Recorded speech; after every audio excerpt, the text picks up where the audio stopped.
When you're shopping for a mortgage, it can be challenging to determine which lender is actually offering you the best deal. One lender might be offering a lower interest rate, but with higher closing costs. If you're not sure exactly what to look for, it can be difficult to discern between fees charged by the lender from other closing costs that really wouldn't change depending on which lender you decide to work with. Now, this is precisely why the Consumer Financial Protection Bureau came out with the loan estimate, which is a standardized format that all lenders have to use when you're applying for a mortgage. When you get a loan estimate from multiple lenders, it makes it easier to compare apples to apples and quickly identify the critical differences between what each lender is actually offering. Now, one of the most helpful things about the loan estimate is that it forces lenders to separate out the loan costs from other costs, helping borrowers understand exactly what the lenders are charging them. Now, let's say you're currently comparing offers from two different mortgage companies. If both lenders are offering the exact same interest rate, well, then it's easy to look at the loan costs and recognize which option is more affordable. And conversely, if both lenders are charging the exact same loan costs, then it's easy to look at the interest rate to determine which option actually makes more sense. However, what if both the interest rate and the loan costs are different?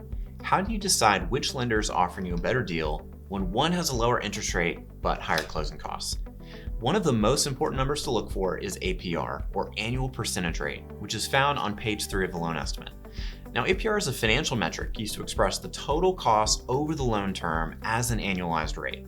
The APR takes into account both the upfront loan costs and the actual interest rate used to determine your monthly payments, and it synthesizes them into one easy-to-compare figure.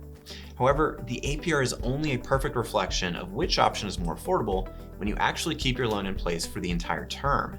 So if you end up selling or refinancing earlier than expected, then the APR won't be a completely accurate reflection of the total cost of the loan.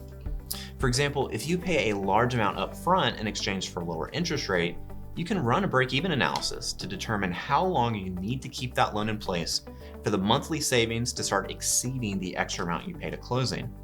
The longer you keep the loan, the more important a lower interest rate becomes. So if you know that you're only going to be in the house for a couple years, it would probably make more sense to take a higher interest rate in exchange for lower closing costs, because the loan will be paid off before the sum of the extra monthly interest actually catches up with the money you saved initially. Now, at the end of the day, no one can predict the future, so it's hard to know for sure exactly how long you'll end up keeping your mortgage in place.